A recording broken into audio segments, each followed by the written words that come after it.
As the U.S. threatens to bomb Oman, we ask if threatening allies is a winning strategy.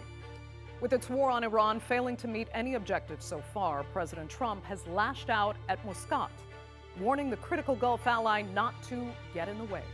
So after insulting NATO partners and even punishing South Korea, will offending more allies pay off? I'm Andrea Sankey, and this is the Newsmakers.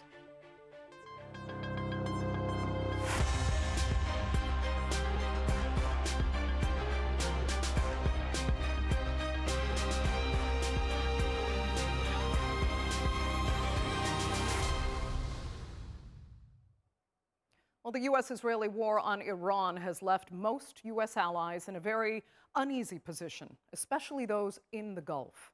Countries like Oman want to maintain good relations with Washington, and for years they've hosted U.S. military bases. But they also have Iran as their neighbor.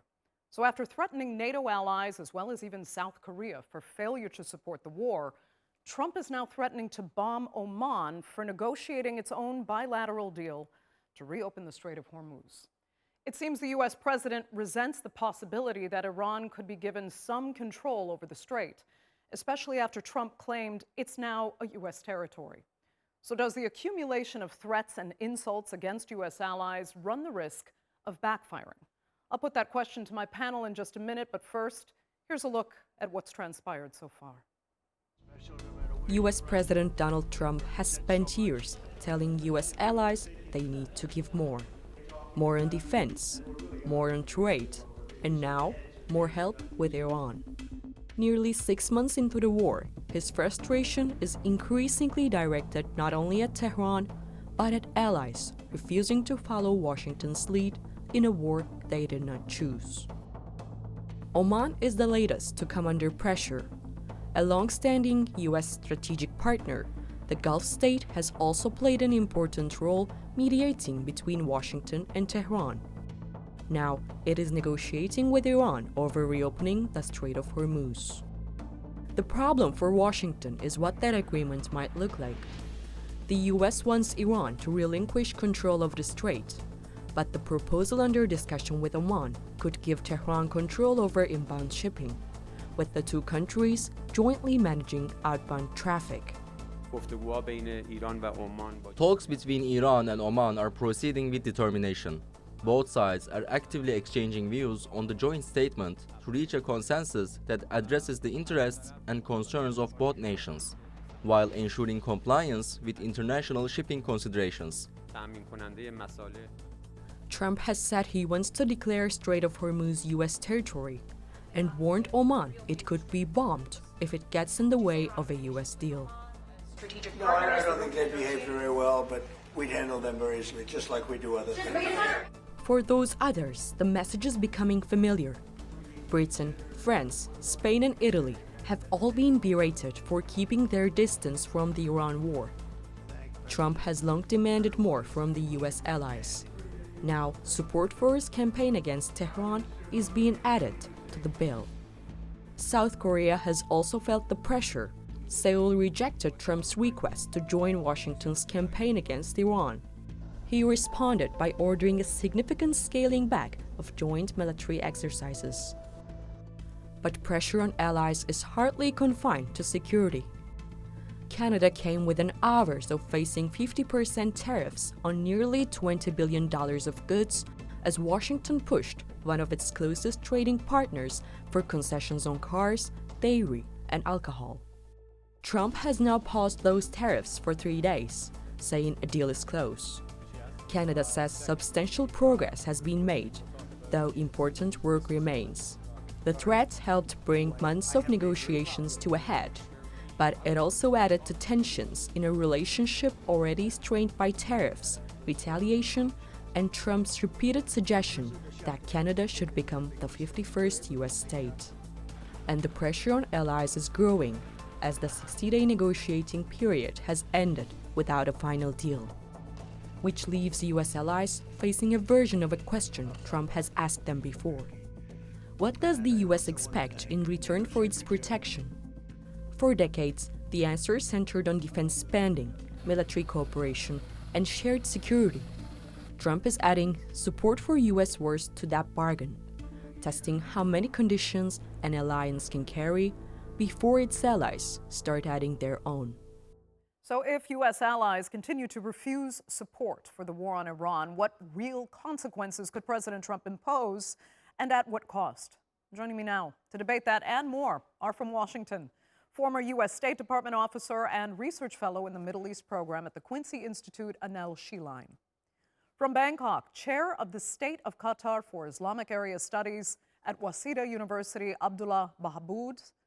And also from Washington, senior fellow and director of the Future of DHS project at Atlantic Council, Thomas Warwick. Thanks all so much for being with me. Abdullah, I have to ask you first, as an Omani, were you shocked at President Trump's threat? I know it is not the first time, but this language was particularly harsh, especially knowing that Oman has also been hit by Iranian drone strikes for being a U.S. ally.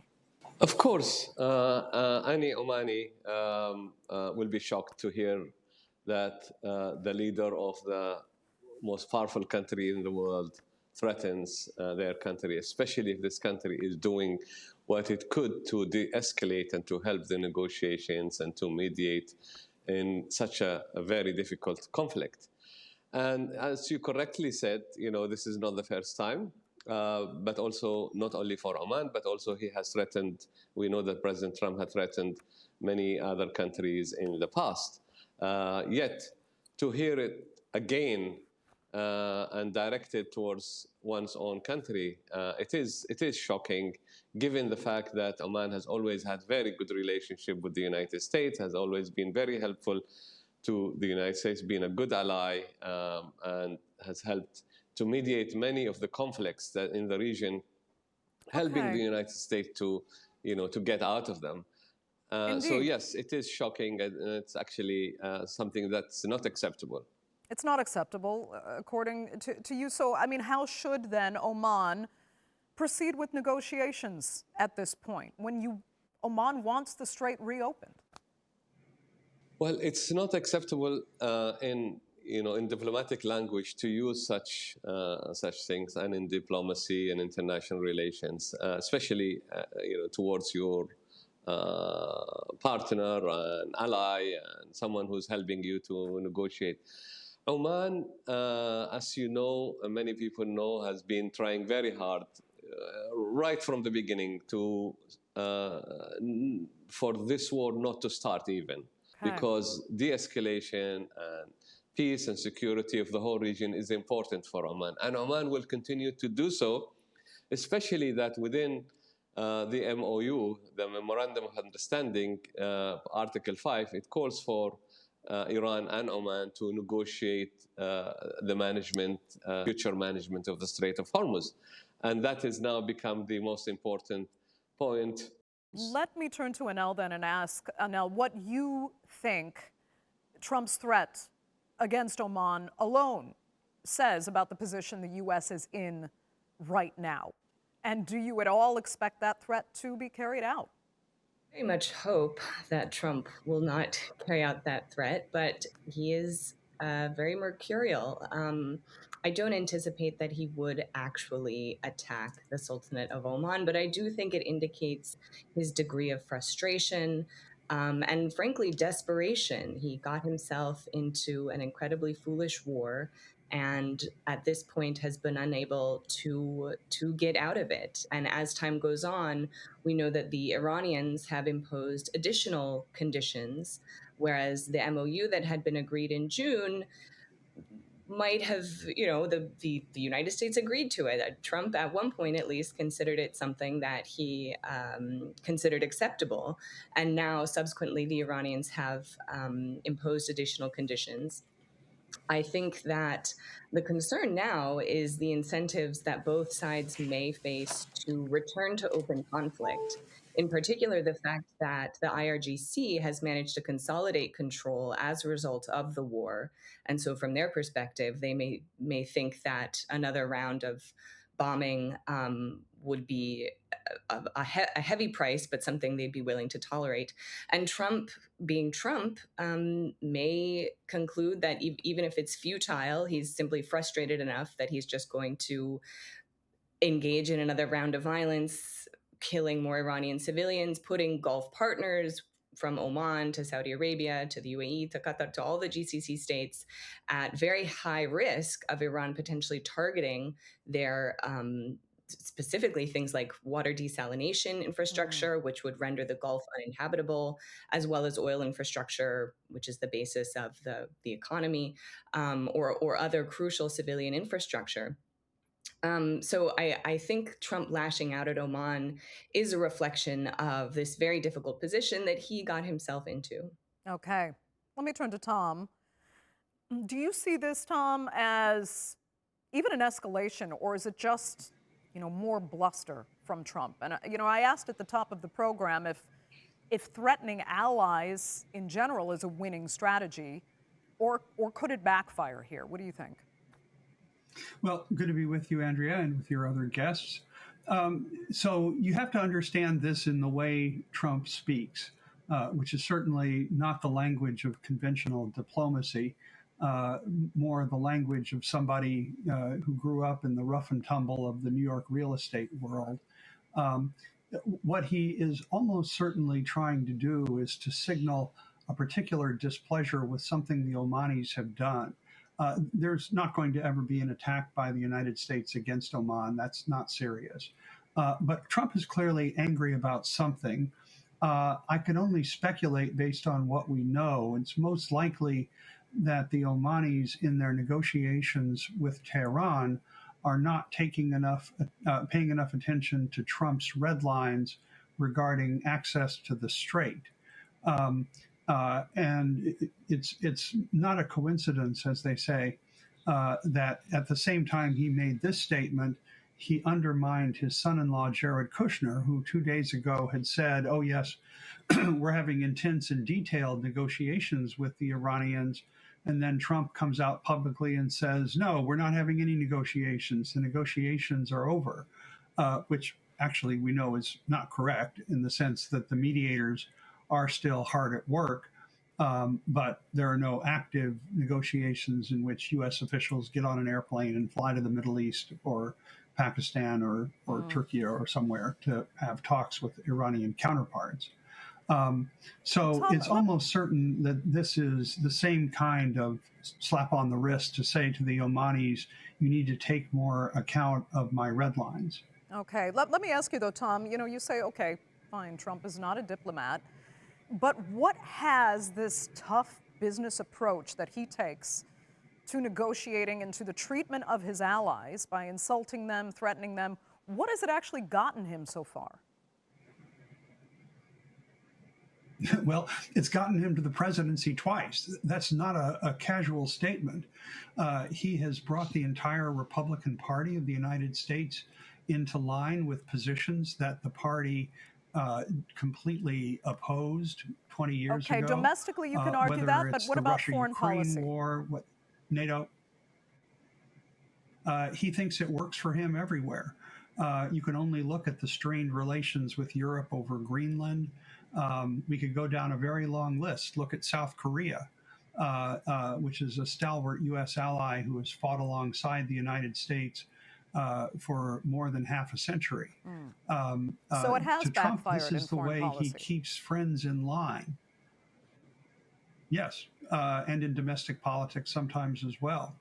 But I think the key is going to be what direction the Iranian-Omani negotiations take, and whether Oman will change its position to be closer to the Trump position. Okay. Abdullah, let me ask you if you think the United States has any right, though, to threaten Oman in the way it has as a sovereign country that is managing its own territorial waters. I mean, that aspect in particular. This is truly sovereign territory for Oman. Is this U.S. sort of demanding and perhaps interference is a term we can use? Is it at all justified or appreciated? Of course not. The waterways between Oman and Iran is sovereign waterways between the two countries. And it's up to these countries to decide how they want to do it. But at the same time, Oman is a signatory to international law, and Oman wants to ensure that any future management of the strait and of free navigation in the strait is according to international law. And this is something that's been a sticking point between Oman and Iran, because Oman is insisting that there should be free navigation, and it should be according to international law and to IMO regulations. There has been some talks that Iran wanted to create a toll and ensure that they collect money for shipping in passing to the Gulf. Oman was against that and refused to go along with it because, as I said, it contradicts with international law. But Oman is open to the idea of having some kind of a management that is based on providing services, and it's not compulsory, it's voluntary, and it's along perhaps what Strait of Malacca does.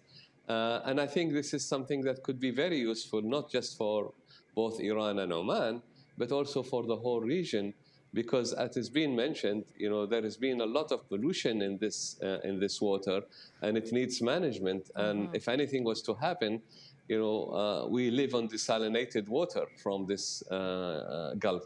So a proper management would ensure safety, stability, environmental protection, sea life protection, but at the same time, it could help the whole region to work together to do something collectively, and that includes all the GCC states plus Iran and Iraq and, of course, Oman as well. And this could be something like, the coal and steel community of Europe that has created this peaceful European Union that we know now. Okay. So there is something there to be learned, and there could be a spillover effect to other sectors as well. Yeah. Annelle, Abdullah was talking about the regional angles to all of this, including even environmental pollution that needs to be addressed almost immediately. What about the rest of the world? Can the rest of the world just wait this out? Because there are severe economic consequences looming, as we've already felt the effects of many of them, but there could be much worse to come. While President Trump plays his style of negotiating to try and end this, it doesn't seem to be working. How much longer can the entire globe wait before real pressure would have to be put on Washington, arguably, to end this? Unfortunately, Washington doesn't tend to conduct its foreign policy with the perspective of how that's going to affect the rest of the world. Ostensibly, Trump should care about voters heading into the midterms, but even that, he has said explicitly that he doesn't care about the midterms. He's not under any sort of time pressure. I think it will be a question for Republicans and whether they will increasingly pressure him or break with him, fearing for their own seats in the upcoming midterms. I think a broader question here, to echo some of what Dr. Baboud was saying, is about how countries in the region are rethinking their reliance on the United States, that this is not the first time that these countries have wondered about the wisdom of relying on the U.S. security umbrella, and the presence of U.S. bases in the GCC countries have had the opposite of their intended effect. They have not deterred Iran, but instead have attracted additional attacks. So these countries, this is already taking shape in things like the Saudi, Turkey, Pakistan, Mecca agreement. There's some discussion of whether or not Egypt might join that as well. I very much hope that what Dr. Baboud was discussing could come to pass, where you see the whole region recognize that this continued antipathy with whether it's Israel or Iran is just a recipe for more insecurity. And Okay. instead, moving forward as the region increasingly relies less and less on the United States. So You know what? I hope that. I'm so Sorry. sorry, Annelle. I'm going to have to interrupt it there. I mean, Tom, I could see you agree with at least the first part of Annelle's answer, but very unfortunately, we're completely out of time for this segment of the Newsmakers. So really, thanks to all three of you so much for joining me. We're going to get an Iranian perspective now. And joining me is former Iranian Deputy Vice President for Strategic Affairs and Assistant Professor of Global Studies at the University of Tehran, Sasan Karimi. Thank you so much for being with me. First, I need to get your opinion, not just on what you heard, but the expiration now of this 60-day Memorandum of Understanding combined with threats to bomb your neighbor Oman, basically for discussing partial Iranian control over the Strait of Hormuz. Where do you stand as an Iranian? Hello, thank you for having me first.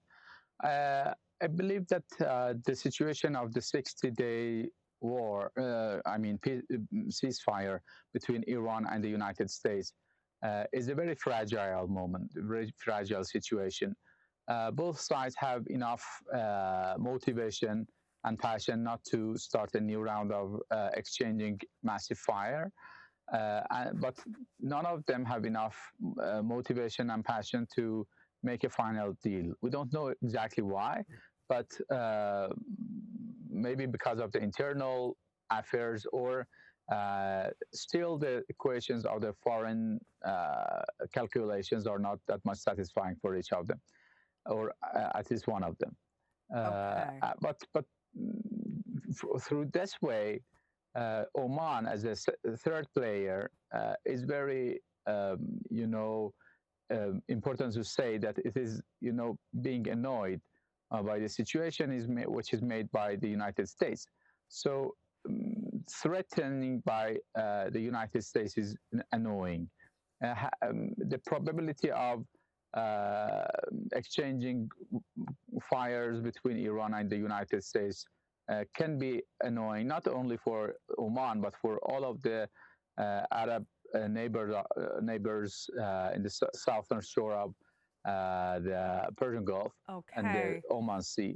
So this situation should be, from Iranian point of view, ended up, but on a very just direction and not only American-sided, American-oriented direction, which is not possible, at least with Iran now. So I need to ask you then, because the point of contention here, apparently for President Trump, is that somehow Oman might be blocking a dialogue that the U.S. says it's having with Iranian officials, and Iran denies that dialogue. But please help us understand who, if anyone, the United States is actually talking to, because Trump has insisted that there are, quoting, rational people that they've been engaging with. Is that at all true? Is there a dialogue that he feels Oman, rightly, that Oman might be derailing if it makes decisions bilaterally with Iran? This, I think, is because of the fact that Donald Trump is not a professional political guy. So what he calls as dialogue, maybe it is exchanging of messages, or maybe there are some sort of track twos or things like this that are always happening, not between only Iran and the United States, but also between all the countries in the world. Conferences, etc., and exchanging the messages are very natural. But maybe Donald Trump call it as a kind of dialogue. Definitely, there are rational people here. Imagine an irrational country or political system will not survive in a 40-day war with the United States and Israel, and with support of many other regional and international actors and players.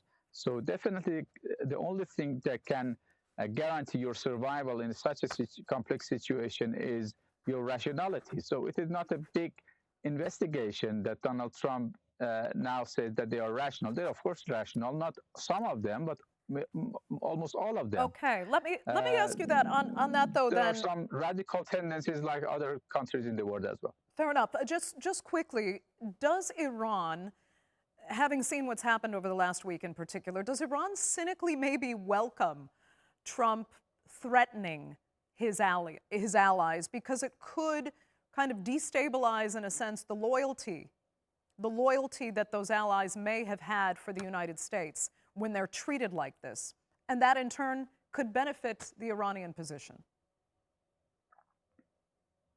Iran will not welcome any threatening by the United States against its neighboring countries, neighboring Arab friends. But it is a natural thing when you rent you want to rent your security and safety from out of the region, a foreigner actor. So this is a preamble for some sort of initiations like the Mecca agreement, which is an internal security agreement in the region by the regional players like Saudi, Pakistan, Turkey, Iran, Iraq, and others. So this is the thing that should happen every day and other, and not with the presence of the United States, for example, directly or indirectly. So now this is the time to finding out that this dynamic, the former dynamic, does not work anymore, and it never worked. Okay. So now is the time to go forward with the regional and Middle Eastern, arrangements. Sasan Karimi, unfortunately, we're going to have to leave it there. I'd like to thank you so much for being with us on this edition of the Newsmakers, and thank our viewers for joining us as well. Remember, you can follow us on social media, and do be sure to subscribe to our YouTube channel. I'm Andrea Sankey. We'll see you next time.